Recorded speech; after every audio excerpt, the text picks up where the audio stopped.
talk about a few. This meeting is being recorded.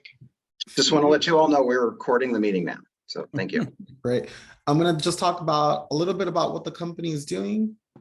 Let's see if I can go. There we go. Some of the stuff that we're working on, as well as I'll talk a lot about the natural gas prices and whatnot. As many of you know, SoCalGas has 22 million consumers. We stretch from Visalia to the Mexican border. We have about 8,000 employees, and our service territory is about 20,000 square foot miles. So we're pretty large, with the exception of Long Beach City and Signal Hill. They have their own gas department. However, we still provide transportation of natural gas. And something to point out is that SoCalGas gets 100% of natural gas from out of state. And I'm mentioning this because it's going to be very important when I get to the slide about natural gas prices. And then just this is a quick slide about COVID. When COVID hit, a lot of us went to go work remotely. I'm working remotely and I don't think I'll be going back. However, I truly believe in presence and visibility for the gas company. So that's why I try to be out in the communities that I serve. I serve 14 cities within my region. So it's quite a lot. I serve from Long Beach to Redondo Beach and the peninsula, the two ports, all the way to Lawndale and up to Manhattan Beach. So I try to be as active as possible. This past year, we were able to invest $20,000 to Redondo Beach. We gave to the Redondo Beach Police Foundation. We gave to the chamber. We supported, I believe it was the Cancer Run event that just came back after not being active for some time. Along with a few other events we were able to participate in. Community investment is a big part of SoCalGas, so we plan to continue to do so as long as our budget allows it. We have our Victor, own. I just want to stop you 1 second. About 2 years ago, we had the large project in the dog park. And I want to acknowledge SoCalGas. It took longer than expected. Basically what happened used to be was that we would open up 190th Street to do repairs. SoCalGas has taken a small percentage, very small percentage of our dog park, made it permanent. It's walled off, but in exchange we got, I think, close to $250,000 or $300,000 to improve the dog park. And I want to acknowledge SoCalGas for doing that. It was a great trade-off for us, and for a little bit of pain, I guess it was about a year's worth of pain. A, we no longer have to rip up the streets, but B, we get a lot of money to improve our dog park. And I want to thank you and SoCalGas for that. Sorry to interrupt you, but I wanted to make sure that you guys were acknowledged for that. No, definitely. Thank you. We appreciate that. And, we try to be as less invasive as possible. Unfortunately, we have infrastructure all about private property, right of way, public right of way. So that upgrade at the dog park definitely allow us to stop digging up the public right of way on 190th. And we know that 190th is a big arterial lane. So obviously the street connects to the freeways and so forth. So we wanted to make sure we were able to prevent that. We just made another contribution this past year. I know that I believe the Boy Scouts were working with the dog park to create like a playground kind of area for agility course. Yeah, I didn't know you guys funded that. That's great. Yeah, so we funded that as well. So anything we can do, we're just trying to be active and make sure that visibility is high. So yeah. With regards to some of our internal goals that we've set is a climate commitment to net zero. We want to make sure that by 2045, we're reducing greenhouse gas emissions. Obviously, global warming is a thing, and we're just making sure that internally we're able to continue to reduce greenhouse gas emissions. There is obviously, a need for natural gas, and we are looking at the future. So SoCalGas will accelerate to cleaner fuels. So some of these cleaner fuels are renewable natural gas and green hydrogen. So green hydrogen is something new that not a lot of people know about. Hydrogen will play an essential role in decarbonizing, helping meet state mandates as well and climate goals.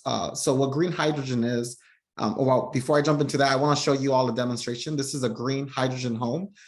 This is a picture, and we've actually built the home and just did a ribbon cutting ceremony this past 2 months ago. I believe it was in January. So this home is running on green hydrogen blend.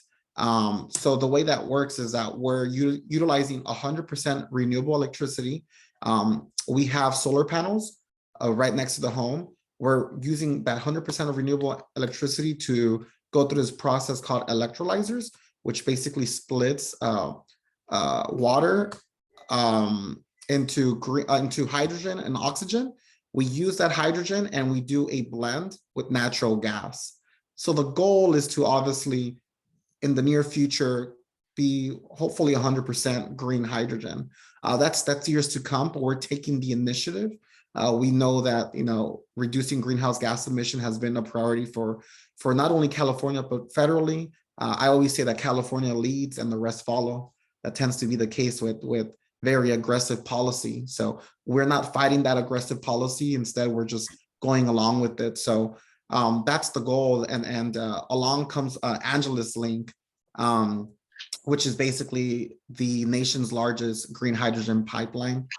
We don't have any direct routes, but the reason we're doing this is to decarbonize hard to electrify sectors.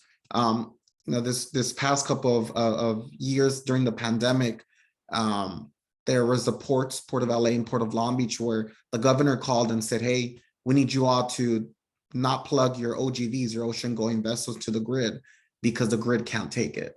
So there tends to be an issue with the grid overall. People talk about going fully electrifying the state. We know that's not possible at 100%. So we want to be able to decarbonize sectors with alternative energies. So we're all about decarbonization by diversification. And that's where green hydrogen comes in. And you'll probably hear more about it. A quick project I'm working on is the federal government is giving, I believe, $8 billion to create 4 hydrogen hubs in the nation. California is applying for one of those hubs.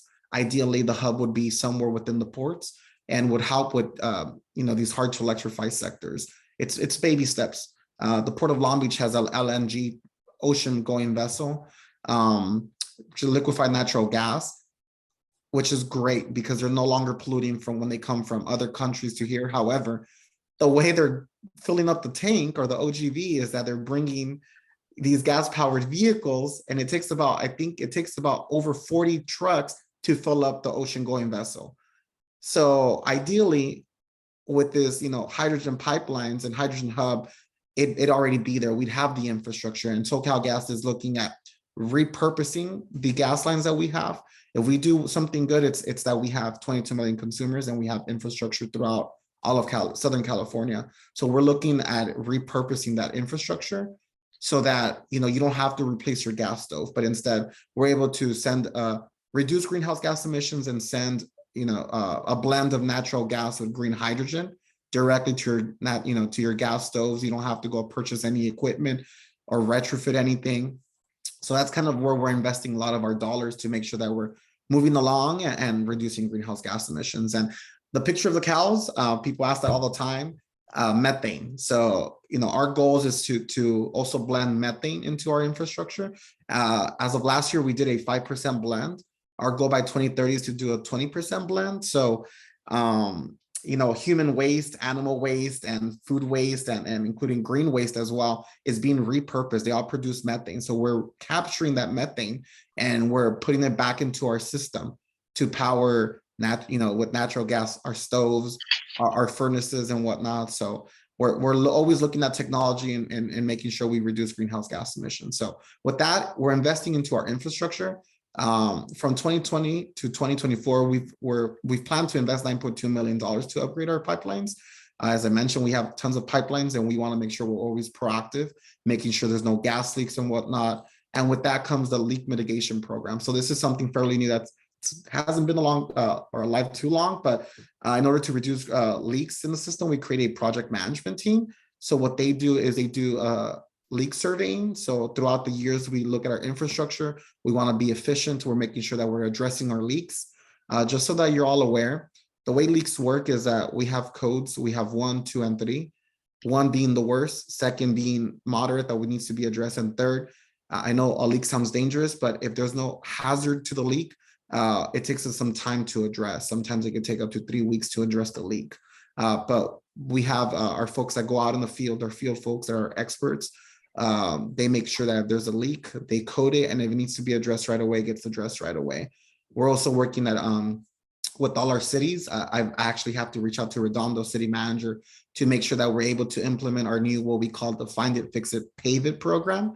What we do there is that those code leak 3 leaks that take us about 3 to 4, sometimes a month to fix, we want to expedite these leaks. So we want to work with the cities to be able to expedite them and just get them going and address them, even though they're not a hazard leak. So that's something we're also working on. Back to the leak mitigation program as well, we have aerial mapping. So you see a drone. We have drones and helicopters that do Yeah, just a fake email.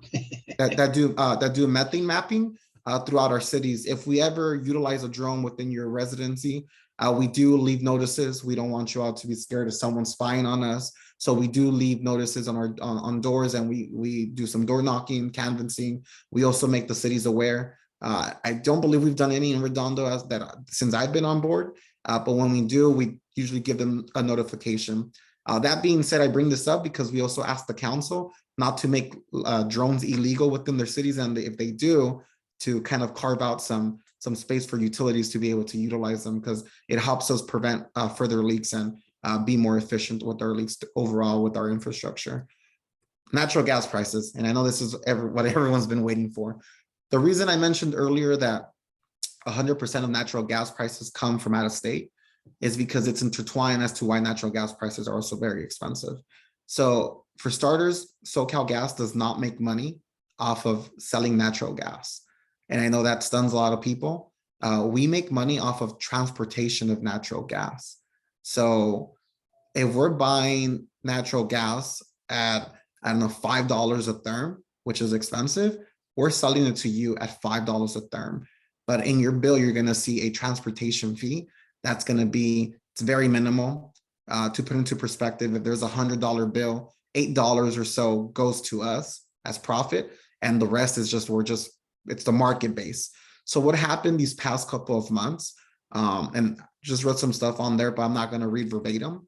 Basically, these points here are the biggest factors, which was below normal temperatures of the West Coast, including Washington and Oregon, high natural gas demand for heating by customers, obviously in these areas, reduced natural gas supply to the West Coast from Canada and the Rocky Mountains, and then reduce interstate pipeline capacity to the West Coast because of pipeline maintenance. So that's a big one, because we're getting 100% of our natural gas outside of the state. These maintenance did take somewhat of an effect and obviously cost the market price. We don't control the market price. The market sets the price and we go bid. However, the takeaways is that cold came out super early. We did not expect winter to start so soon. Additionally, we have a lack of storage in California. So we're not at 100% storage, and we're not able to. We unfortunately don't have the capacity to save so much. And we have experts that are working on formulas way before the cold comes in. They try to make sure that we're able to purchase as much as we can at a low price before winter comes, and then we store it. And then we start getting from that storage system to send to our consumers. However, we just weren't able to get enough at a good price, as well as we had lack of storage. So all those things came into play. People always ask, well, how can we prevent this from happening? I always tell our local electeds to work with our state electeds, because a lot of these things are regulated. They're regulated by legislation, regulated by the California Public Utilities Commission, the CPUC. People say that we were price gouging. There was actually an investigation that Governor Newsom was asking for at the federal level. County supervisors did a letter as well to do an investigation at the state level. We welcome it, because if the market is price gouging, that's affecting our customers, and it's making it seem like we're obviously increasing these rates. The only time we increase rates, which has been on the news, it's every 4 years, and we've done this for the longest. And the way that works is that we submit a proposal to the CPUC, which is the California Public Utilities Commission. They review it, and either they approve it or they give us less. Our proposals are, the money literally goes to infrastructure and green technology. So investments in technology for example, the green hydrogen and whatnot, as well as hiring a diverse workforce. So that's what the money goes for. And we're not asking when we submit these proposals for an increase overall your bill. We're asking for back to if it's $100 natural gas bill that you're getting, we're taking $8. We're asking for those $8 to be maybe $10. And to more average, usually a household uses about 36 therms, which would increase $8 more a month if this proposal does go through. So we're very transparent about that. There is a process where people are able to call in and say if they don't want this to pass or whatnot. But to emphasize the money that the majority of the money that we do get from those increases goes back to our infrastructure. 22 million consumers, and half the state is a lot to take care of. So that's where the money gets invested back. So I know I kind of speak kind of fast and I said a lot, but when we found out about natural gas prices being high, we did as much as we could with regards to outreach and raising visibility. We did, we first of all, we had it on your printed bills. We had it on our website. I tried working with some of our chambers and our councils and whatnot, see if they have any programs to make people aware.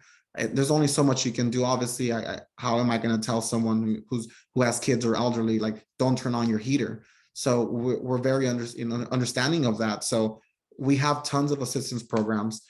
We have the level pay program where we're able to help you spread out, into a 12-month program instead of paying high prices. Now you can level that out throughout the year. We have the CARE, so you save 20% on natural gas bill. Obviously, some of these are contingent on income eligibility, but we have increased the income eligibility so that more people can apply and also qualify. In addition, we made a $10 million contribution, and this was recent. 4 million. Let me move this over here a little bit so I can read this. But it's right here. We had a press release of $10 million to support low-income families, seniors, and small restaurants as well.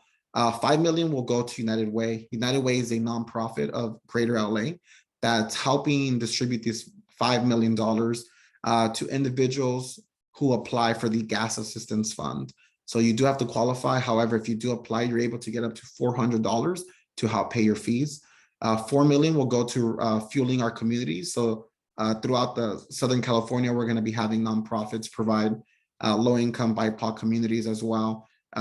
Food. So we're going to do grocery distributions, meal distributions, etc. That's going to start fairly soon. And then $1 million to aid small restaurant owners as well. So, Restaurant Care Resiliency Fund is what we've committed to, and we're hoping that these contributions do help our customers, because though we don't have control over natural gas prices, we want to make sure that those that are hurting, that are consumers, are being helped. If you're not on any of these programs or you don't know if you qualify, drop my email as well. If you call the 800 number on our website, they should be able to assist you. If you can't get through, you can email me and I'll have someone contact you, and they'll go over all the programs that you might qualify for. I always ask people to just call the 800 number. This is my information. That's my cell phone, my email, that's my office. I'm located in San Pedro, though I am working remotely. But if you have any questions, I know I want to open up the floor. And then also, if I can't answer something, I will follow back up with you. And my email is right there along with my cell phone. Great. Thank you, Victor. Appreciate it. I'm going to read some of the questions in the chat, and then maybe you could address them, and then we'll open up the floor as well. Gloria writes, with the Ukraine war, everyone could see prices would increase. Europe had to have brownouts. Why did SoCal Gas not buy commodity options to even out the commodity price? Good question. With regards to, sorry, okay, let me open this chat. Ukraine war, everyone could see prices would increase. Yeah, I had burnouts. Why didn't you buy commodity options to even out the commodity price? So it's a competitive market price. With regards to the war and everything, I cannot speak on that. I know there was a lot of conversations about the war affecting natural gas prices in the States, and us, or the states, selling natural gas prices overseas, which kind of there was a shortage here. I can't confirm nor deny that. Those aren't the policy, the company's talking points. So I have no comment with regards to that. With regards to the competitiveness of the market, highly competitive because of the shortage of natural gas. Those were the natural gas prices that were given. And there was literally nothing around that. We have experts that work in gas acquisition that are literally calculating natural gas prices as soon as the market hits, and trying to advise when we should be able to purchase, or not when we should be able to purchase, but when we do purchase, how much we should purchase so that this incident doesn't happen again. However, due to lack of storage and maintenance, I mean, it was all a ripple effect. So definitely Okay. did hurt our Southern California folks. And then Liz writes, Sempra Energy, which is the parent company of SoCal Gas and SDG&E, made more than $2 billion in profit in 2022. And basically, these rate increases, she doesn't buy them.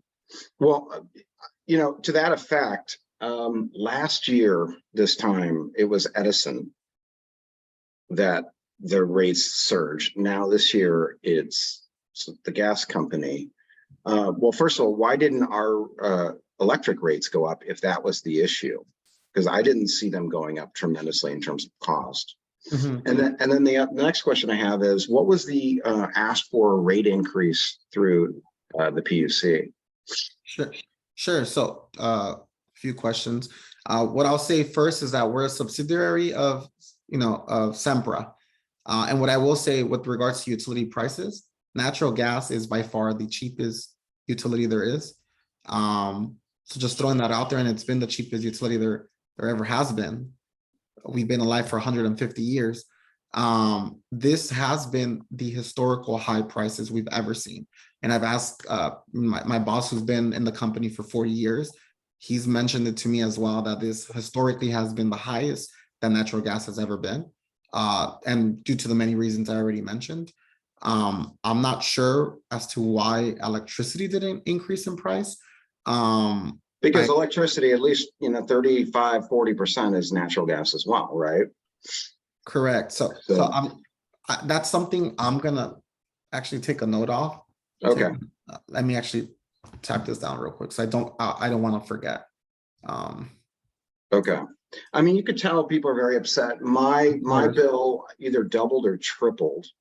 I'm sure you didn't ask for a doubling or tripling of PUC. PUC would never have granted it.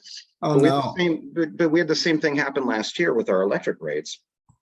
And that was, in my view, something to do with the way they were measuring things, because I had a lot of people complaining about their usage went up, supposedly. They said my usage went up even though we had gas heat. It's during cold weather. Times are really tough right now. We're seeing inflation across the board. Now you're seeing it with natural gas. It's a utility, like you mentioned. You're not going to ask the elderly to turn down their heat. You really shouldn't ask anybody to turn down their heat in order to deal with these high costs. Of course. Yeah. So two separate things. With regards to the CPUC proposal that we submitted, it has nothing to do with natural gas prices being this high right now. So just to clarify, two separate things. It is just it's just horrible timing. With regards to the CPUC, we've done that for every 4 years to address infrastructure cost. So that's separate. So we're not, I know that there was articles that come out that were asking to increase your bills again. So the first increase in bills, we, as I mentioned, have no control over the market price. We literally purchase, and if anyone has their bill, please go grab it right now or check after this meeting. You can check whatever the price we bought the natural gas price was, we sell it to you at that same price. So yeah, there you go. So it's on there. The price is on there, and we're not price gouging that. So that's why when they mentioned that they were going to do an investigation about natural gas prices, we welcomed it, because if they are price gouging, that's affecting our consumers. We're responsible for the transportation of natural gas, and even for transportation of natural gas, that's where you're seeing the cost. Those are our profits. So with regards to CPUC, that's the separate entity that I was talking about, where we submitted, which we do every 4 years. We submit a proposal of what it's going to cost us, a projection what it's going to cost us to retrofit, maintain, et cetera, our infrastructure. So we're not price gouging, and also that's separate as to just horrible timing that we're going through this annual 4-year process when natural gas prices are this high. Yeah. Didn't you say there was a pipeline coming from Texas? Correct. Yeah, there was So what's the transportation cost you're talking about? with regards to, so I think Natural it means gas. the local distribution network. Is that what you mean, Correct. Victor? yes, I should be more specific with regards to California. Well, Right. 2 million consumers in Southern California. And yeah, I should have been more specific to the local. Let me explain one thing. We have a similar type of thing with electricity. Those of you who are aware, we joined what's called the Clean Power Alliance. The city now has a different provider, let me call it that, generator of electricity for us. So it's higher green content. It's I think the de facto is much higher now. It's pretty much the same cost as Edison was. We're forcing them to start using more wind and solar and everything else. But Edison is still the provider of the transmission, just like SoCal Gas is the provider of the transmission locally. What happened last year wasn't so much, although some of it was the generation part of it, it was the transmission. And that was what was so concerning to me, because what Victor's talking about is something different. He's saying the raw material cost of gas that's sold on the market was higher. SoCal Edison did not claim that their raw material costs were higher, but somehow everybody's usage went up 2 and 3 times over the last over the winter months, and their bills spiked. And it frustrated the heck out of me. I grilled SoCal Edison at a meeting. I had them in separate meetings about it. It's very frustrating to see that. I'll give you an example. We have friends down the street from us. They have a 1,100 square foot apartment, 3 of them. One is a 4-year-old daughter. They had a wall heater. Normally their bill was $80. Their bill was $680 in 1 month. So it went from $80 to 600. Something's wrong there, right? And so, what you're talking about, Victor, is it's really the raw materials. It's not the transmission costs that have gone up. It is the raw materials of natural gas to burn. Correct. And, I think, Liz makes an interesting point. Going solar is one way of dealing with this, although solar panels aren't cheap. And a lot of people live in apartments where you can't deal with that. It's difficult. So we are where we are right now. I think, the gas company does a really good job with a lot of things, but obviously I share the same concern as everybody else. These are really high bills. And, how do you deal with that? Definitely. And just to add on as well, we're trying to make sure, when we're being asked, what can we do to prevent this? And the difficult answer is that there's nothing that we can do to prevent the market price. We just don't have the storage capacity to store enough in case that were to happen again. So I always throw it at the locals if they can help, with the sense that they work with their state partners as well, and agencies that overregulate sometimes. But we're not fighting that. We're just we're moving along. But we do have a lack of storage in California for natural gas.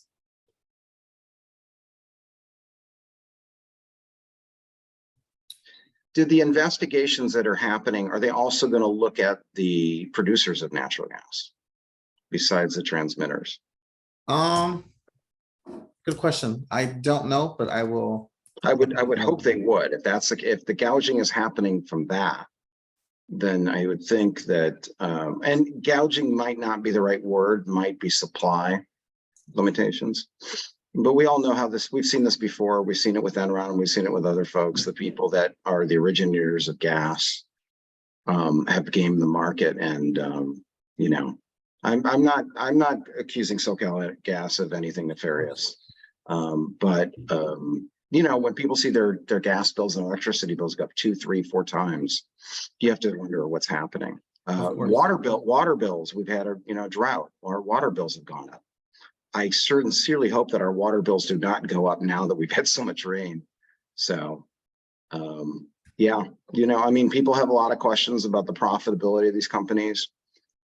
So, you know, I assumed you were coming here, you get these type of questions. Oh, yeah, no, definitely, of course.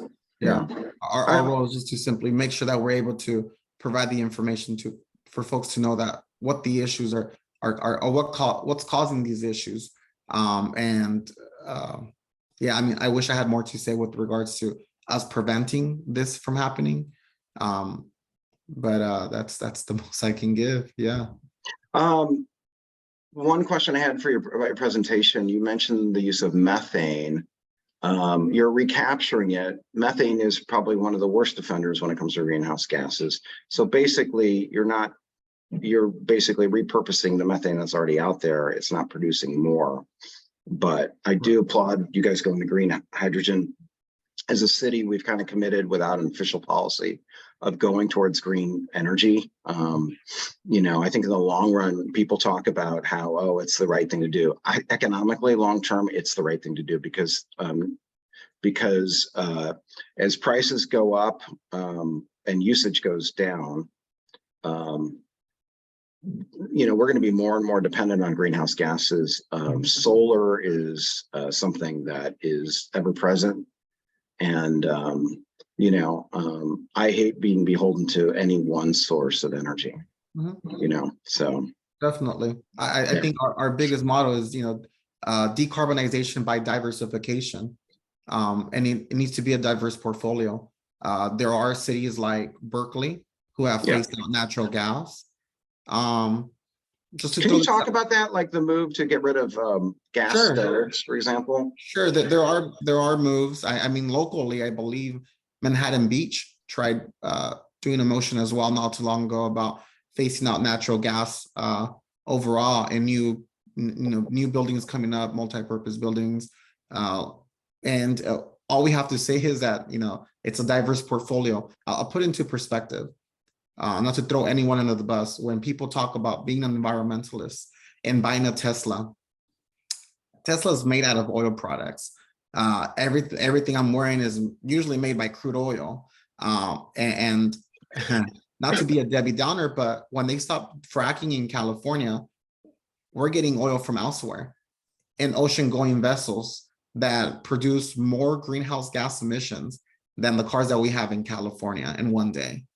So to put into perspective, we're bringing lithium from third world country where nothing is regulated, which is producing more greenhouse gas emissions, and an ocean going vessel that's producing more greenhouse gas emissions to bring you a Tesla here that's gonna be fully electric, built by not so clean power.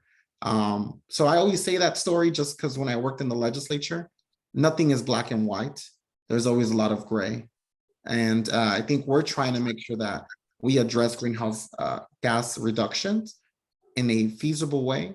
So phasing out natural gas in certain cities, it might happen, might not happen, but going fully electric is also detrimental to the state. We've never had a blackout in comparison to, unfortunately, LADWP or Edison. So just want to throw that out there, not in comparison, but just to put into perspective again, as to there's no infrastructure. I had a blackout and I had a brownout not that long ago. And I know I wasn't the only one, so I don't know what you mean by we haven't had one. So when I need, with regards to natural gas, if it's not an infrastructure issue with there's a leak and they have to shut it down because there's a leak, gas keeps flowing. I'm talking electric. I'm not talking necessarily natural gas, but I know that's part of the mix. But yeah, we've had an unstable grid in our town for the last couple of years. Manhattan Beach has had it for years and years. And you know, and related to electric vehicles, as somebody who actually drives, we have 2 in our family out of 3. I agree with you. There are things that are within there that are made of plastics and lithium and everything else. But there's been a study that came out recently that shows air quality is dramatically improving within the LA basin because of the move towards electric vehicles. Where you get the source of fuel to charge it means a lot, right? Are you burning coal? Are you burning gas? Are you using solar? You know, I'm proud to say that our city has moved towards 100% for consumers and businesses. And if somebody doesn't want to do 100%, they can opt out. We've done that in our family. We think that's an important thing to do. There is no right answer to this at this point. You're right. We're not at the point where we can do it, but you know, little things help. Yeah. Little things do help. The taxpayers in our city funded the move to solar for the school district. It's cut our operating expenses dramatically, $850,000 a year. You know, that was done more than 10 years ago. It's $8.5 million. We're paying bond service on it, but you know, we're using less electricity, and we're actually net metering. So all these things matter. And I agree with you. I personally think. Are you the commander or is Rolf the commander of submarine? Sorry, I think we're gonna have to. I'm just the turtle. Okay. Sorry about that. You know, so all these things matter. I don't think we're ready to get rid of natural gas. We're just not ready. And I also think that for a lot of people, it's more efficient, and it's also, until recently, less expensive.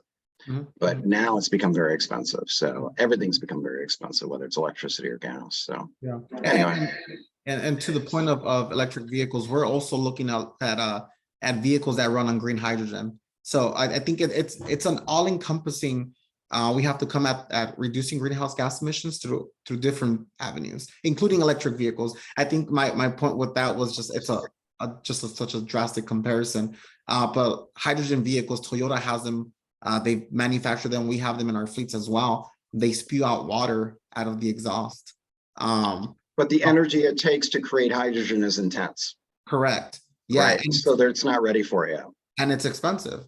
Yeah. So we're laying the foundation. The same way with solar panels 10, 20 years ago, when people were like, what are solar panels? Or, you know, the future is now there's solar panels everywhere, creating 100%, you know, green energy, and then using that to produce whatever we're producing, or hard to electrify locations, whatnot. So definitely, that's why I keep saying decarbonizing by a diverse portfolio. If anyone is interested, just to throw a little plug, the Regional Hispanic Chamber of Commerce, which is in Long Beach, it's a regional wide. We're hosting a green energy forum where we'll have Edison, SoCal Gas, the California Resources Corporation, along with a few other panelists, having a discussion about the future of energy, and having a discussion about natural gas prices and what that's going to look like within the ports, the beach communities, the cities, and from all aspects. So we've invited everyone to the table to have that discussion. Right. Council member, if I can email you that and you can. Yeah, please do. I'd like that. And also, just want to also remind people that we've converted a number of our vehicles to natural gas from gasoline engines. You know, eventually we're going to move to more electric vehicles because they're more reliable. So as a city, we've taken that move. But yeah, it's you know, this is complicated stuff. It takes a long time to transition stuff. But you know, where you get mass is where you get lots of people moving to green and everything else, and hydrogen again. So, but yeah, send me that information. I'm sure people would like to see it. I'd like to see it personally. Okay. Great. And it's you mentioned Long Beach, right? Yeah, it's in Long Beach. It's at the location is a Sir Winston. Yeah, it's a huge 4-story yacht. It's not going to take off. It'll stay stationed there on the dock. It's going to stay at the dock, and it's not going to take off in case people have to head out. But that's the venue we're hosting it. We're in partnership with the Regional Hispanic Chamber, but it's regional, so everyone's welcome. I'll send you the information as well as the resources available. So I have quite a few links that people can apply for some of this funding. Great, thank you. Well, I really appreciated your presentation tonight. Does anybody have any other questions? If you do, please click on reactions at the bottom of your screen, and you could ask Victor a question, and I'll see it. If not, we'll move on. But I really appreciate it. my email as well on the chat again. But thank you so much, council member. I appreciate the time and then Yeah, thanks for really facing the appreciate heat. Thanks for facing the grilling and the heat. That's, you know, no worries at all.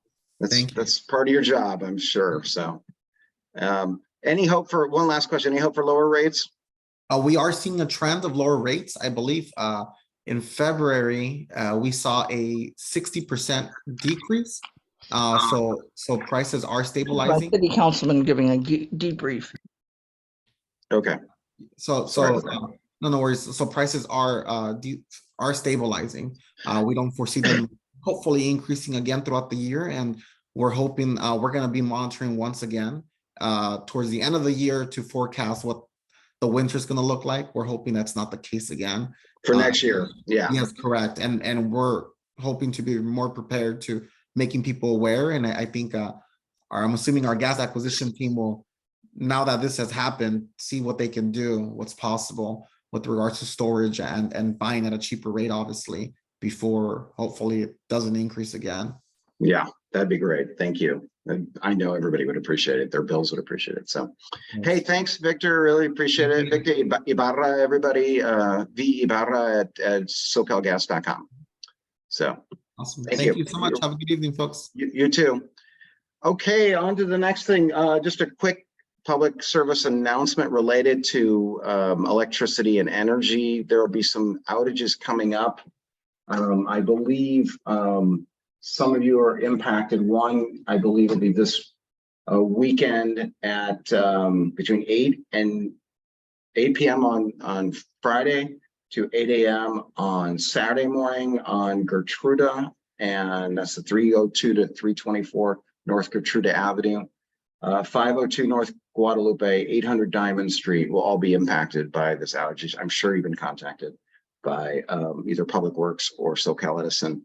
And then there also will be one, if you guys know where the Chart House is, that apartment building, I believe they're fixing transformer for about 4 hours. So yeah, this is the pain we go through with the power company, electricity company. So next item, which is the Green Line, the Metro. We also have a second special guest tonight. It's Nikki Negrete Mitchell. She lives in the area that is dramatically impacted. I'll give you a little bit of background, then I'll turn it over to Nikki. I think Nikki is still here, I believe. Yep, she's still here. Those of you that don't know, the Green Line, which is the line that is called various things, I don't know if it's a C line or whatever it is called now, is a metro line that goes from Norwalk over to El Segundo and to the Marine Avenue station in Redondo Beach. Metro wants to extend it all the way into Torrance, and they're looking at several options, one of which is the right-of-way that will go through the railroad right-of-way that will go through Lawndale, Redondo Beach, and then cut over across Hawthorne, down 190th, through the rail tracks all the way to the Torrance Transit Center, which is located on Crenshaw, is newly built. One of the stops will be the newly built Redondo Beach Transit Center that we built for buses to change. But that took 19 years to build, believe it or not, with all the funding that we needed and everything else. And that just opened about a month ago. Official opening was about a month ago. So as a council, we have taken a unanimous position to oppose the right-of-way and to ask Metro to look at the other option. One of the other options, there's another option which involves a little bit of trenching along the right-of-way, which we also don't think that's going to be good enough, but to run it down Hawthorne, where it really belongs. So it would go along the 405 a little bit from the Marine Avenue station, cut down Hawthorne, build it elevated down the center of Hawthorne like the red cars used to do, and then cut over eventually to the 190th bridge and then to the Torrance Transit Center eventually. A couple things I've learned in this before I turn it over to Nikki. One is we've heard that Metro eventually wants to take their line to Long Beach. That's why they want to run it through the South Bay. The second thing is I've also heard that one of the reasons that Torrance is opposed to it compared to us running it down Hawthorne is that one of their prized possessions, the Volvo dealership, will be cut off. There'll be some eminent domain, they think, and they lose their tax base, their sales tax. If you know about sales tax, about 16%, I believe, goes to maybe that's property tax. 1% goes to the cities, and that's a lot of money. If you're selling, 3 or 4 cars a day at each dealership, times 50 to 60, $70,000. You do the calculations, 365 days a year, $1 million, $2 million a year from these dealerships. They don't want to upset their cash cow. And they also have constituents in the form of businesses to deal with. And that's why I think Torrance is opposed to this in terms of putting it down Hawthorne. We like it because it will reinvigorate the South Bay Social District, or what's known now as the Galleria, and keeps it away from about, 700 houses in Redondo Beach, and bringing down our property values and causing people enormous amounts of stress. And so the draft EIR came out, and you have until the 27th of this month, which is Monday, to go to the Metro site, download the EIR, draft EIR, or the executive summary, which I would recommend even more. It's about 55 pages, and then make comments to them so that they have to answer by law. This is really important whether you live in North Redondo Beach in District 3 or District 4 or not. It impacts all of us, and we need to go to bat for our residents. So without further ado, I'd like to turn it over to Nikki. She has done amazing work in terms of leading the fight on this. She and her husband, Kevin, are just, I'm in awe of both of them. They've gone way above and beyond what they've needed to do in terms of fighting this. And this is, I told Nikki, this is a marathon. This is not a sprint. And the city's going to keep fighting for our residents, and even the residents of Lawndale. We care about them as well, too. So, Nikki, do you want to talk a little bit about the draft EIR? Maybe focus in on some of the things like the impacts, whether it's biological or air quality or whatever. Right. Yeah. Okay. Thank you. Can you hear me? Yes. Okay, great. Thanks for inviting me. And this is, a really important big event that's happening for Redondo Beach and Lawndale and Torrance as well. And last time I spoke here at the meeting, we talked about, the sinkholes, and we talked a bit about train derailments and those kind of issues, the unstable ground, and we might have touched on noise and that sort of thing. But this time, what I want to do is I want to start by telling why the heck I would buy a house on the right of way. And what we were told at the time was that, they were going to reroute the last final train, and then we would have an empty corridor, which we could have turned into a green belt like Hermosa Beach. And so we were really looking forward to that event. That would have been, super nice. The backyard is really impossible to keep clean with all of the flying dirt, that the train kicks up. And then whenever there's a vehicle back there. And so I learned all about particulate matter and the air quality problems with that. So that's a big issue. And I spoke about that last night, but today I wanted to talk more about the park stuff. So it was around 2011-ish is when I first heard about the Metro thing. We bought the house in 2007, and wondering when the heck this last train was going to go away, like they said it would. And we weren't the only ones told that, but we heard about this Metro idea, and we thought, oh gosh, that can't be really happening. That just sounds too absurd. Like that's like a terrible idea. But they would never do something that stupid. So then bring in all the bully rhetoric and all of that about buying a house. You should know. But then we came across this document from the South Bay City COG, where in 2002 they had it was a finalized document where they were talking about the right of way. And since they had rerouted all of those trains to the Alameda corridor, they were expecting to possibly get rid of the last one.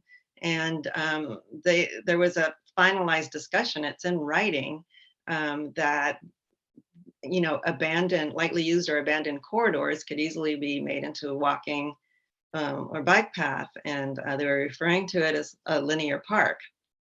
And so, yeah, that's a great idea. that's what we were banking on, actually. And then so now we've got the tree canopy in El Nido Park, and that's a lovely backdrop to our home. And we also have a pool in the backyard. But what we have now, what we've discovered, are families of great horned owls and red-tailed hawks. So at night, the owls, you can hear them. I'm out late at night with my dogs, and I can hear the owls hooting, and they have like different tones, and you can tell when they're in various trees, and the trees are probably maybe up to 80 feet tall. They're at least 60 feet tall. They're massive, and you can hear the owls hooting really loudly from up there. And I've actually seen one up close, and it was about 2.5 feet tall. He was stalking my cat, and he came around a couple times, and I shined a flashlight on him to make him go away. But it's really a sight to behold. It's really, we love nature. And the other thing with the hawks, we see them. We know they have babies as well, and we see them training their babies up above our backyard, way up high in the sky. They're training them how to hunt. And so it's just a really cool pastime, to watch them on the weekend. And so they do that during the day, and then the owls are at night. But the problem with, the right-of-way, both alignments, is all of that construction, that's going to disturb the nesting birds of prey. And what we have here are invasive gophers, rats, and mice that these birds prey on. That's what they hunt, and that's the ecosystem that we'd be disturbing if we allowed this, right-of-way situation to happen. So yeah, they'd be driven away from their homes and their food source, and then we'd be impacted as well. So the humans, all the life around, would be impacted by that particular, the alignment of either at grade or trenched. So then, the other thing I found out that was really odd, that I wasn't expecting, and I learned this through the draft EIR document, was that the area, El Nido Park, before 1850 was actually a cemetery. And they apparently, when they opened up the Pacific Crest, they moved the cemetery, the remains of the people who were buried there, to the Pacific Crest. And this was probably around the time they started building the railroad. And one might have had to do with the other, I'm not sure. But in the draft EIR document, it states that they're aware of this, and that they're aware that it's possible that there had been unmarked graves that they might dig up at the time. And this happened up in West LA, where they had to halt the project. And so they weren't able to work any further from there. So that's a concern as well. Well, first of all, I didn't know that was going on back there at that time. And so now I have this house that, who knows what's under the ground over there. But so that's Nikki, if people want to comment on this, where do they go? I put rightofsay.com is a good place to start. And the other thing is, they may want to also read Kevin's opinion in the Easy Reader this week, right? He made the Easy Reader. Yeah, Kevin's opinion has to do more with the destination factor for the sea line, and he used the example of Inglewood, where they have now the SoFi Stadium, they have the Forum, and they have Hollywood Park, but yet the train stop is over a half-mile away. So people aren't abandoning their cars to make the train trip to their events at these places. And so the traffic is just a nightmare. And the mayor's trying to do something about it, but they don't have the funding. I guess the people mover idea, there was something about that. And then, however, the smartly done one goes through Culver City. Well, they stop at like, Bergamot Station and, the studios, and then they go on to downtown. Mhm. Then if you want to go from Torrance to North Hollywood, you would have to take 5 trains. You would have to transfer like 5 times just to get there. And it would probably take over 2 hours, probably 2.5 hours. So the Metro just wants to build. It seems like they're not even considering where people are going. We had a meeting a couple of years ago, and I don't think you were there. It was at the COG. And I asked them if they knew where the top 3 job centers were from our area, top 3 or 4. And they gave me this deer in the headlights look like, what do you mean? And, it's very simple. All you need to do is ask people, and it's El Segundo, downtown, Santa Monica, Playa Vista now. And they have nothing running the Playa Vista. And for them to keep building tracks, and it is just astounding. I've lived in cities with great public transit. This isn't one of them. I'm a huge fan of rail. They're doing it wrong. They're not getting people out of their cars. They're getting people that are currently using rail to be extending it, and that's not going to get ridership. It's just not. It's frustrating to watch this. And this is not cheap. We're talking the cheapest option here is $2 billion. Wasn't it something like 880 million about 4 or 5 years ago, if I'm not mistaken? It's gone up, and it's going to go up more, I guarantee you. Yeah, and then the problem with that 2 billion number, that's the lowest of the 3, and the other 2 are very similar. They're almost 3 billion. But the problem with the $2 billion figure is that is completely at grade. And we know, and they know, that they can't do it completely at grade because they have to trench under 182nd Street because of the ambulance facility and the response delays that we can't afford. And also at 170th Street in Lawndale, there's issues there with kids, school and all that. So that number it's all a red herring. Holly, actually, we talked to these engineers and executives at Metro, and Holly called out this number, and she said, "How could you say that?" So he approached her at the next meeting, and he said, "You know what? Thank you that was a good statement that you made, that it's true." He said, "The truth is, we don't know how much any of this is going to cost." Yeah. Yeah, I'm afraid, boy, that would get you fired in private enterprise a lot of times. It's really amazing. We don't know how much billions of dollars are going to cost. So what can people do to get more involved if they're concerned? Where can they go? How can they write in? When do they write in by? Tell us give us some action to do some things. Right. So the easiest way to access the document is to go on to rightofsight.com and scroll to where it says really big, the draft DIR is here. And you click on the draft DIR by chapter, and you scroll the chapters, and you'll see interesting topics there. You'll see soils and geology, you'll see biology, you'll see air quality. You'll see all kinds of things that you could easily have an opinion on. You just open it up, and just, the first thing you look at is probably going to be like, yeah, right, sure, BS. And you can just make a comment about it. Okay. And send it to greenlineextension@metro.net. All of that information is on rightofsay.com. And Also, by what's the deadline? Monday, Okay. what time? Right. So it's March 27th, and that's to have your comment answered in the final EIR. 5 p.m. 5 PM? Oh, I don't Don't know. what time. Okay. I don't know. I was Do it assuming it was do it by until the midnight. 26th. How's that? That Well, way yeah, we I- don't,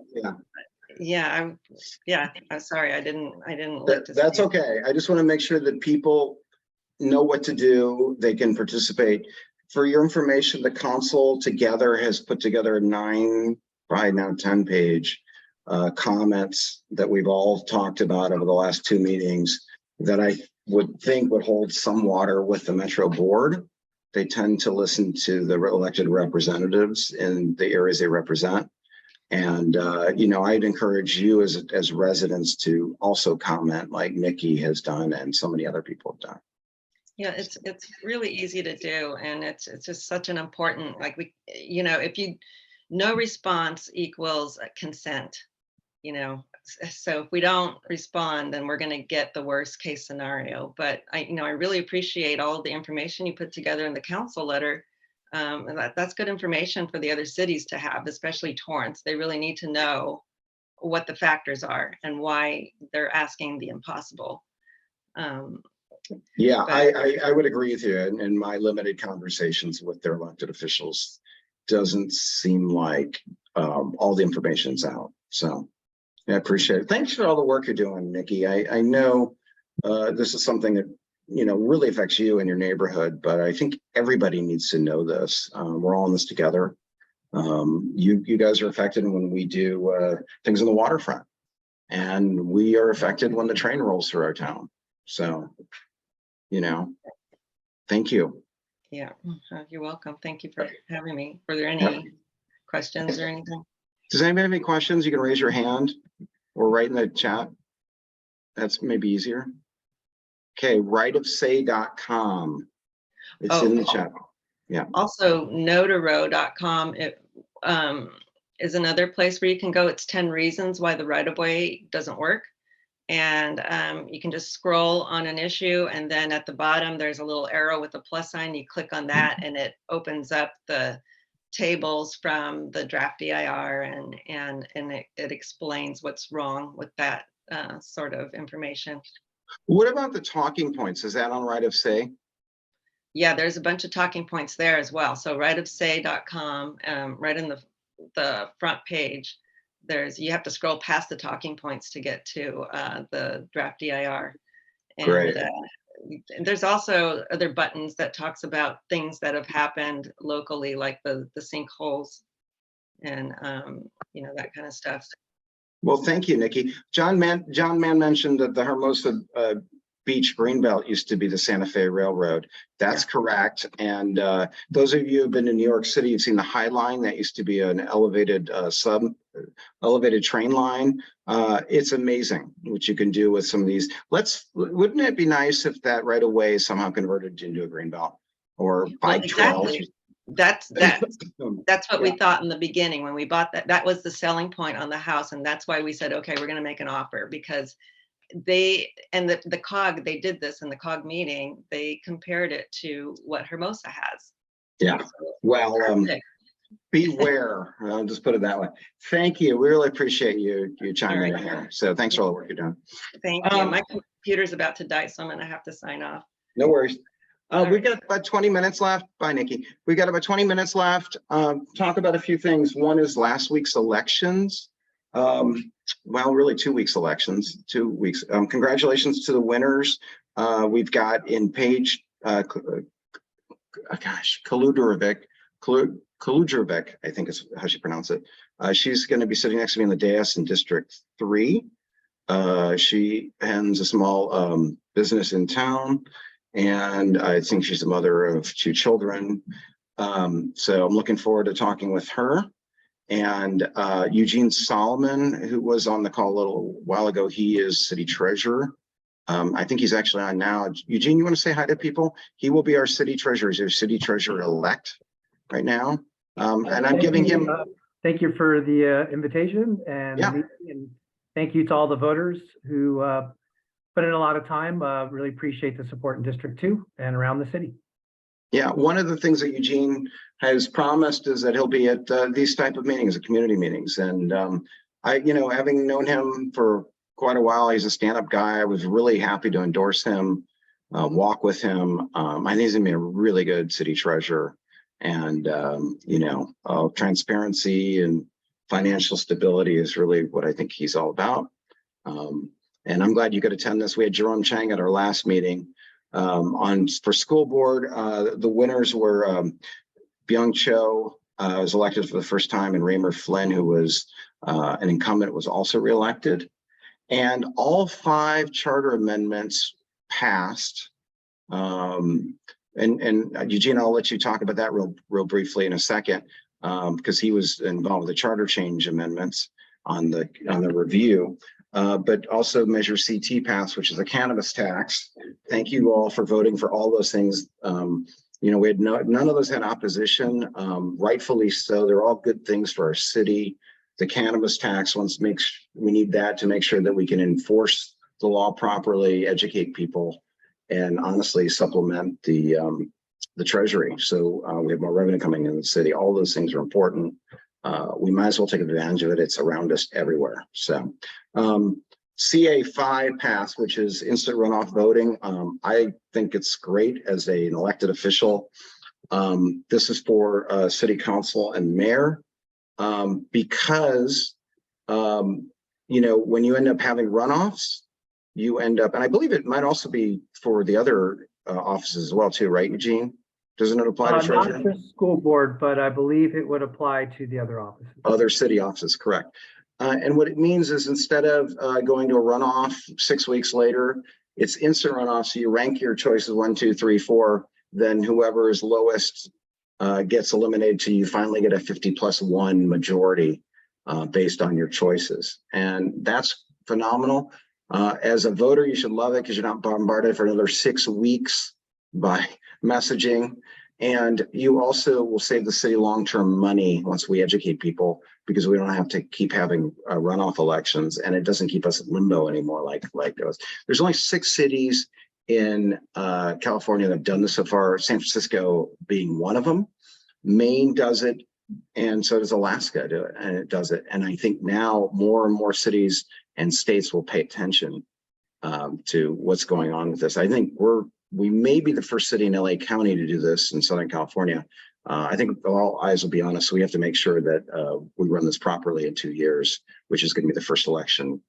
So I appreciate that. Eugene, you want to talk about any of that or any of the other charter amendments since you were on the Charter Review Commission?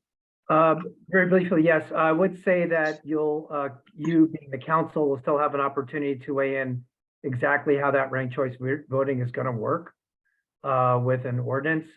Or CA1 and CA2 are the ones I was most involved in. I think the best way to describe it is that it'll get projects delivered a lot faster. It'll save a lot of staff time, which saves all of us money for the city to spend on other things rather than staff time. The best example I can give would be in the last CIP, there had something like 110 to 120 items on there. And we identified somewhere around 30 to 35 of those that are currently on the CIP list that takes sometimes years to deliver, would have been expedited with the numbers that we're going to have passed now. So just that as an example of how it'll deliver things to everybody in a much more efficient and expedient manner. And that just will be able to get materials a lot less expensively too. CA2 dealt with being able to buy materials, put deposits down now, which opens up more vendors to us and saves us having to worry about coming back when materials get more expensive. Just all around faster, more efficient, saving money. It was really great those things passed. Yeah, I think CA3 wasn't CA3 the one with the gender neutral language. About time we did that. And then CA4, is that the one with maybe it's CA2 was the one with the mayoral signature?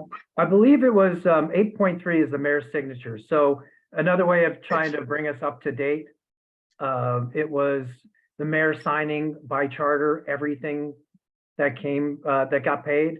And this enabled the department head to go ahead and sign it with approval of the city council.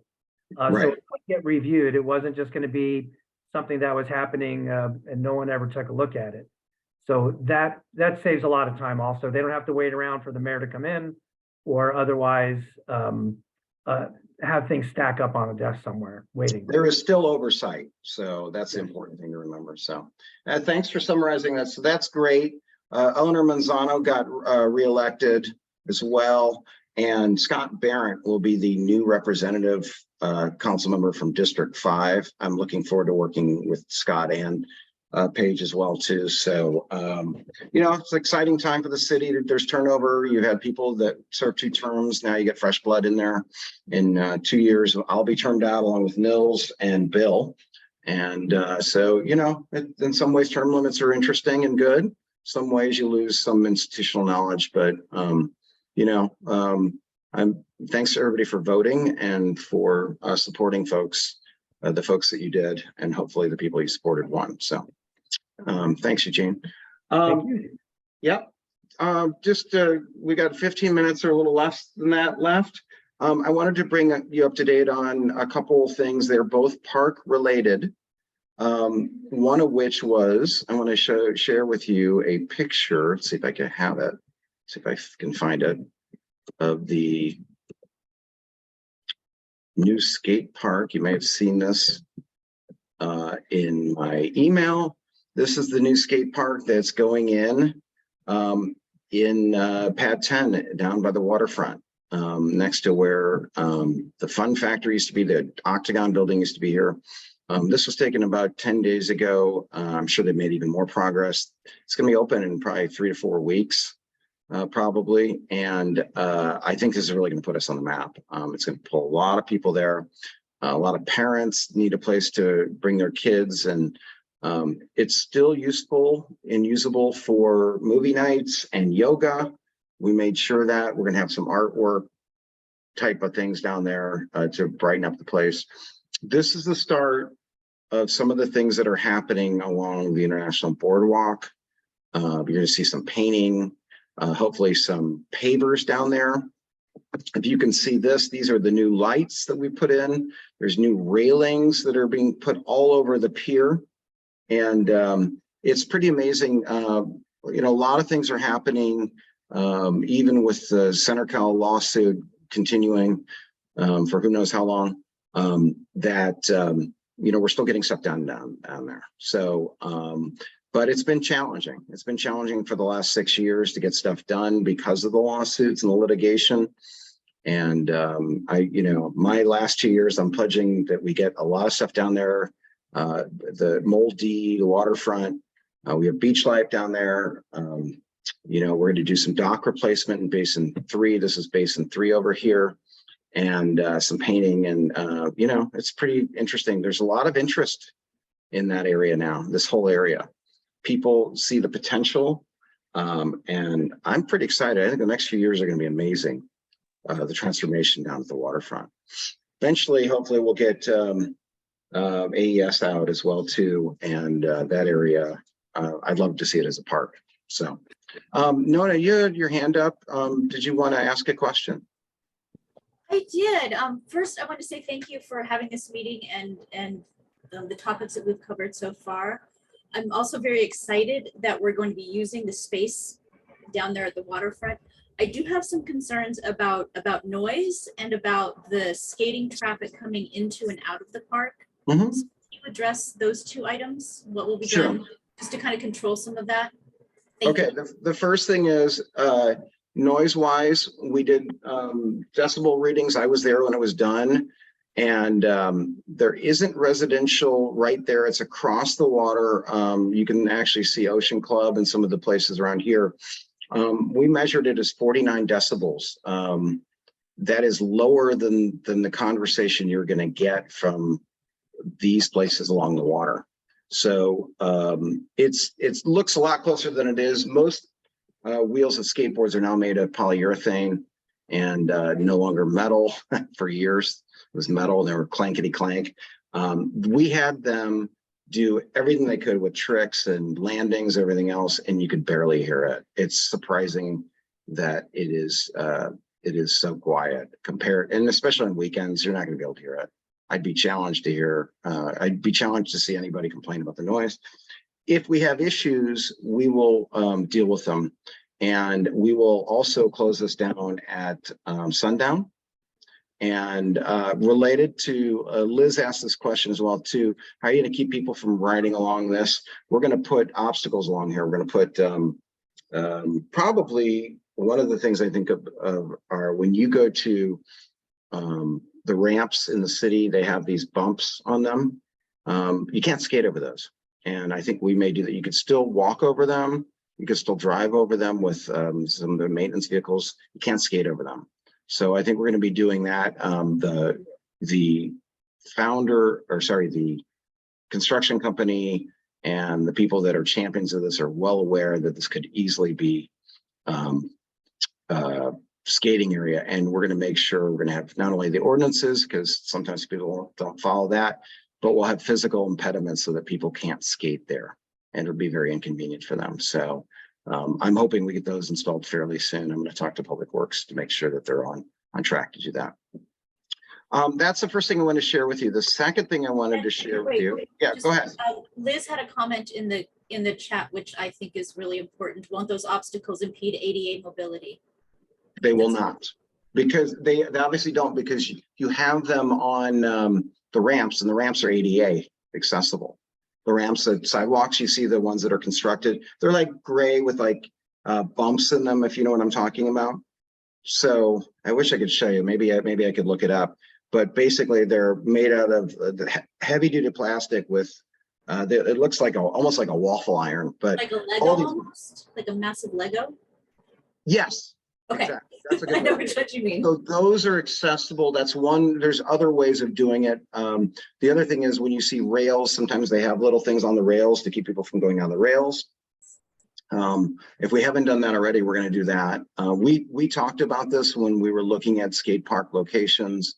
How do we keep people from doing this? And this was brought up, and we're going to enforcement. I don't have enough faith that we're going to do good enough enforcement. That we already have issues with dogs on the pier, but physical things to keep people from skating is probably the best option.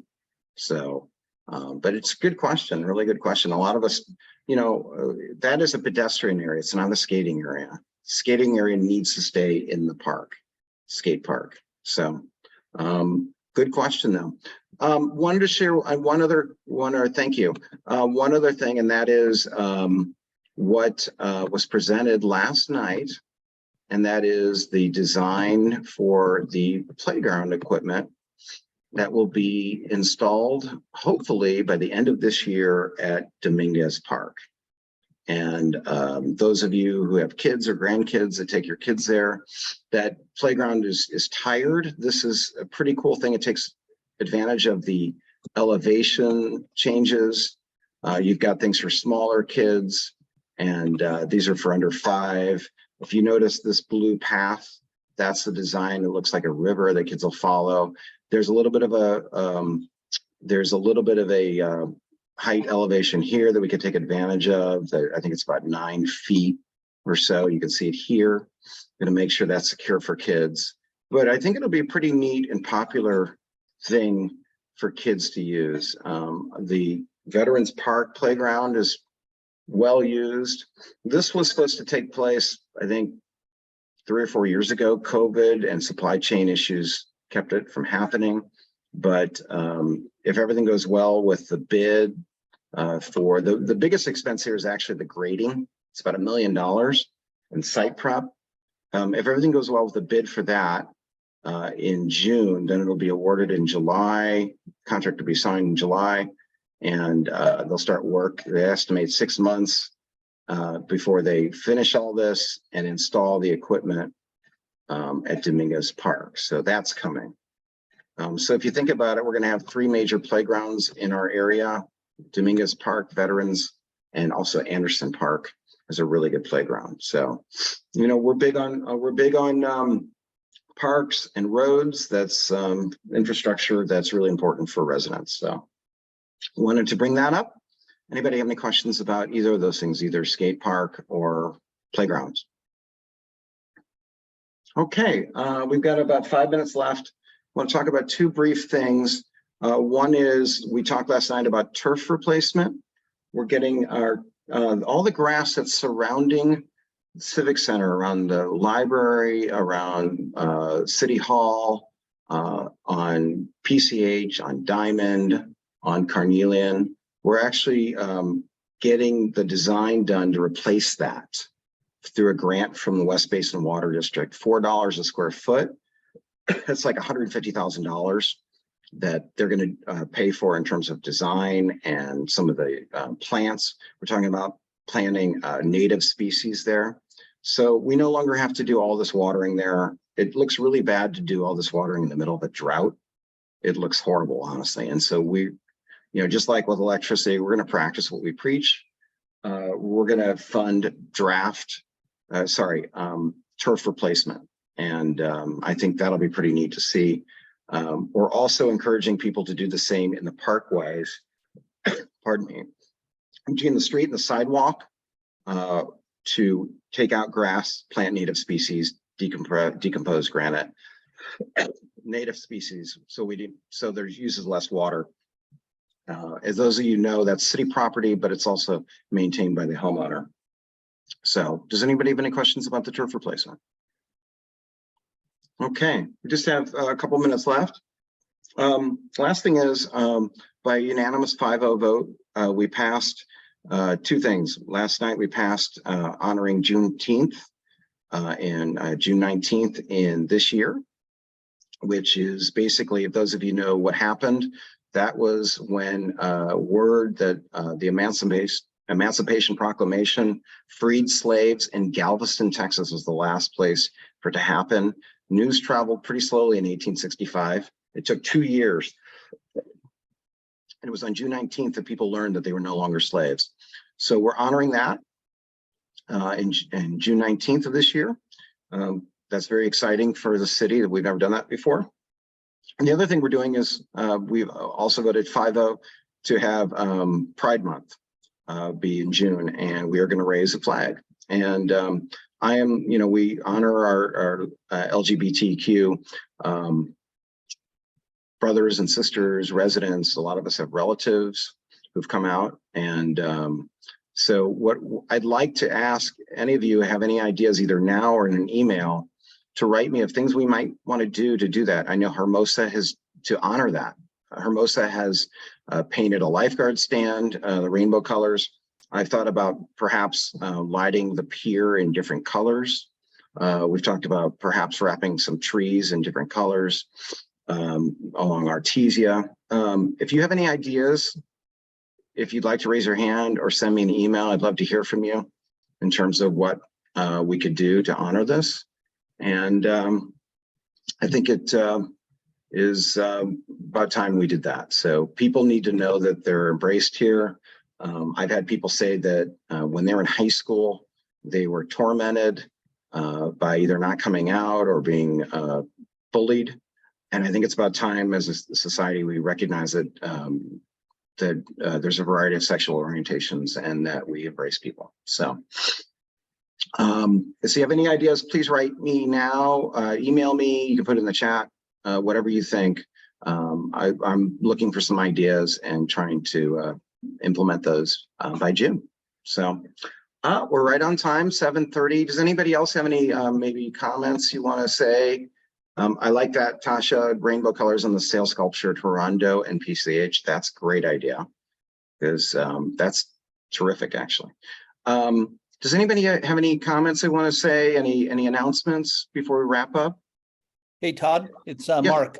I just wondered if there's anything outside of a closed session that you can tell us about the AES property regarding the stopped auction and the bankruptcy.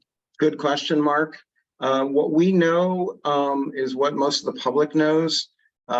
These bankruptcies tend to last a while in terms of the court cases. And so they can take, months to a year to unravel. It's going to be a process with, hopefully there'll be an opportunity somehow to make that area parkland, open it up to a lot of different uses and restore the wetlands down there. But what we What we don't know, other than what's public in terms of filings, there's still a lot of things we don't know. We don't know how many businesses are wrapped up in the LLC declared bankruptcy, although we're getting a little bit of a picture recently about this. There's some court filings that have been coming out. But we don't know the involvement, Mr. Pistolnikov's involvement with that. And, it's the 9300 Wilshire LLC that declared bankruptcy. So I think it's a wait and see. I really wish there were anything I could share with you that is public knowledge, but I can't because there's not a lot out there on this. I know it's going to go in front of a bankruptcy judge soon. And, I'm not familiar with bankruptcy law, honestly. It's a complicated, a lot of lawyers are not familiar with how it works. But there's certain rules that go about in terms of either it's Chapter 7, or I think this is Chapter 11, either reorg or insolvency. I think insolvency is what this is about because they have not paid their mortgage debt. But it could be reorganization. I'm not really sure which one it is. I think Chapter 7 is reorg, but I could be wrong. So, that doesn't really tell you much. Regarding I was going to say regarding the AES property, I don't know if the Harbor Commission recommendations have made it over to you guys yet, but they were asked by the waterfront director to create a list of priorities. And one of the things on that list was to look into expanding the Harbor Commission duties to cover the AES property, as well as Gold's Gym and the 2 hotels in between. Many of us have talked for years and years that it would be good to coordinate the AES property with the waterfront. So I'm totally supportive of that. And of course, Gold's Gym already has Coastal Commission restrictions on it that the Harbor Commission could potentially be helpful on.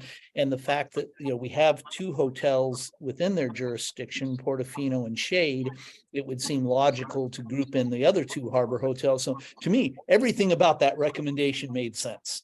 Yeah, that's great. I agree. Well, the problem sometimes you have is things are done piecemeal and not in a comprehensive plan. Hopefully the timelines intersect for both those areas. Long term, the harbor amenities plan is a long-term plan. AES is going to be a long-term plan. In the short term, we're going to be doing some cosmetic upgrades down at the waterfront, especially International Boardwalk in that area.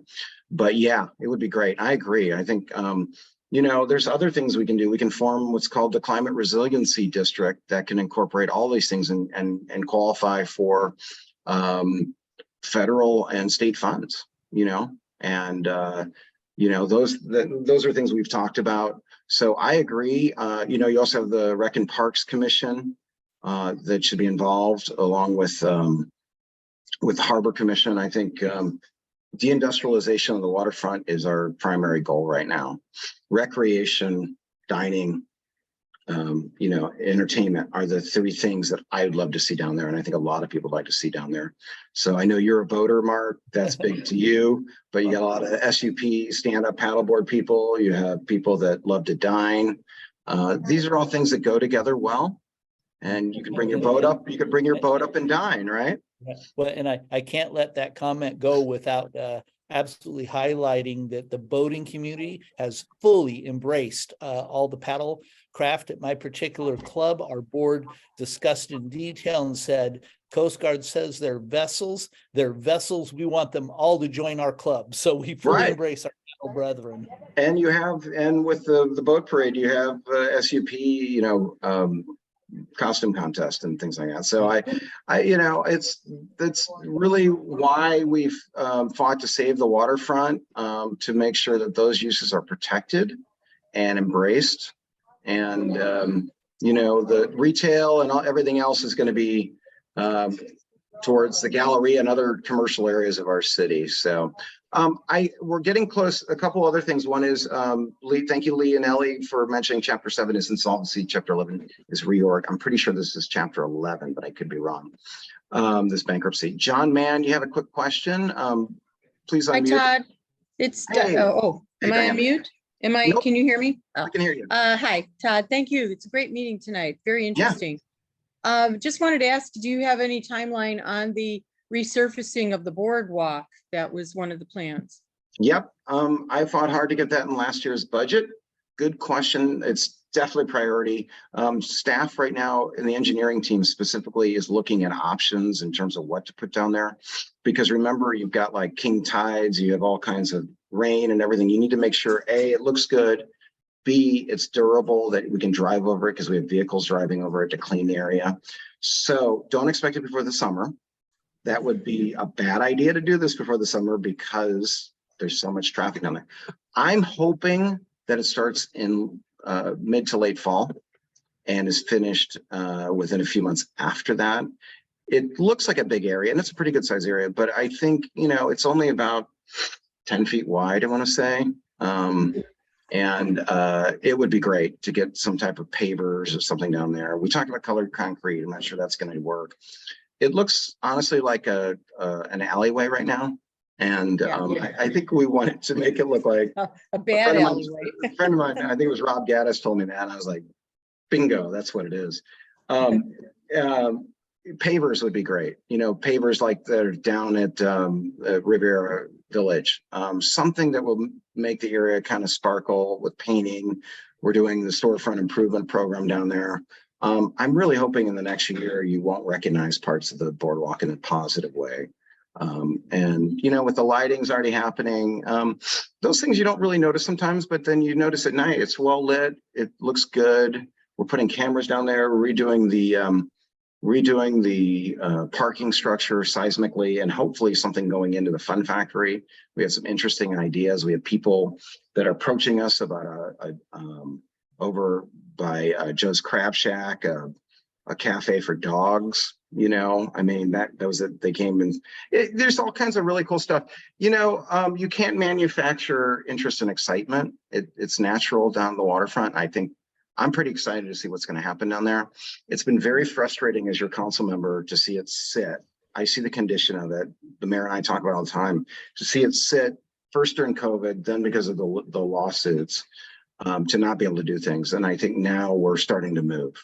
And I do feel that, and resources are being put there. But as your council member, I have two sets. I have a set of eyes. I can see what you see, and I want us to be proud of that area. So, yep, Thank you. that's what's happening. So thanks. Good question. So great meeting. We ran a little over. Sometimes that's good because we have a lot of stuff going on, and I honestly didn't think we would because I thought we were going to get. Thank you. Thanks, Laura. I will feel better. I didn't know if we would have enough to fill up, but as usual, we have plenty of things to talk about at these community meetings. So we'll have another one in April. It'll either be open mic night or we may have other people that maybe SoCal Edison will come. We've talked to them already about it. That might be interesting. I don't think they've joined us. So anyway, stay well. Enjoy the sunshine because it's coming finally. And you know, see you soon. See you in April or see you at the next council meeting. April 4th, we'll be saying goodbye to Laura and Christian and welcoming in Paige and Scott to the council. So see you soon. Thank you all. Have a good evening. Bye. Bye.